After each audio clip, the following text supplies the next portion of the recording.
તો આજે સેન્સેક્સની વીકલી એક્સપાયરીને આજના દિવસે બજારની અંદર આપણને એક ફ્લેટિશ નોટ પર કામકાજ થતું જોવા મળ્યું. જો આજના દિવસે થોડાક ઉતાર ચઢાવ રહ્યા.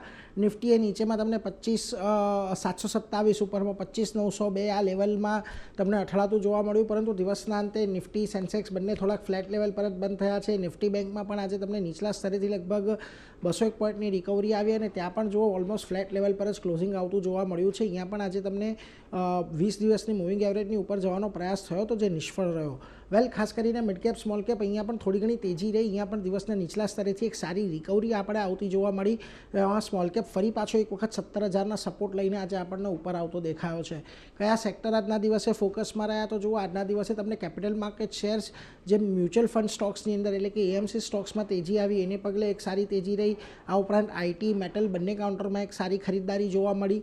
જ્યાં આગળ તમને આજે દબાણ હતું ત્યાં આગળ એક ઓટો કાઉન્ટર્સ હતા કે થોડું ઘણું દબાણ હતું. આ ઉપરાંત સરકારી કંપનીઓ ઓઇલ એન્ડ ગેસ કંપનીઓમાં આજે તમને દબાણ જોવા મળ્યું છે. નિફ્ટીની વાત કરી લઈએ તો ઇન્ટરગ્લોબ એવિએશનમાં આજે સૌથી વધારે તેજી જોવા મળી. જે સીઈઓએ સંદેશો આપ્યો એને લઈને થોડુંક આજે બજારનો ઉત્સાહ દેખાયો. આ ઉપરાંત ટીસીએસ, ઇન્ફોસિસ, ટેક મહિન્દ્રા સિવાયની પણ જેટલી આઈટી કંપનીઓ છે ત્યાં પણ આજે ખરીદદારી જોવા મળી. નિફ્ટીના ફ્રન્ટ પરથી જ્યાં દબાણ હતું ત્યાં સનફાર્માનો સ્ટોક ઓલમોસ્ટ 2.5% જેટલો ઘટ્યો. આ ઉપરાંત Tata steel, power grid, Asian paint આ બધી જગ્યાએ થોડું ઘણું દબાણ આજના દિવસે રહ્યું. મિડ કેપની વાત કરી લઈએ તો સેબીના નિર્ણય બાદ જે એએમસી સ્ટોકમાં તેજી આવી એમાં જુઓ એચડીએફસી એએમસી આજે 7% જેટલો વધ્યો. આ ઉપરાંત Motilal Oswal, PB fintech, MNM ફાઇનાન્શિયલ્સ આ બધામાં પણ એક સારી તેજી સાથેનું કામકાજ આપણને જોવા મળ્યું. જ્યાં ઘટાડો હતો ત્યાં જુઓ હિતાચી ઇન્ડિયાનું કાઉન્ટર હતું જે 5% ઘટાડો આવ્યો. આ ઉપરાંત ક્યુમિન, સેલ અને આલ્કેમ લેબ જેવા સ્ટોક્સ રહ્યા કે જ્યાં આગળ દબાણ આવતું જોવા મળ્યું.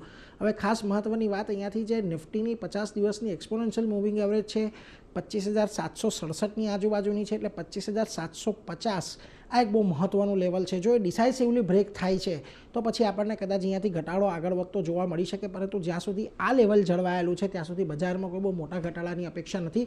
પરંતુ આવતીકાલે બેંક ઓફ જાપાનના વ્યાજદરનો નિર્ણય આવવાનો છે એટલે આખા વૈશ્વિક બજારની નજર ત્યાં રહેલી છે. જો ત્યાં આગળ વ્યાજદર વધતા જોવા મળે છે તો પછી કદાચ બજારમાં આપણને વધારે ઉતાર ચઢાવ થતા જોવા મળી શકે છે.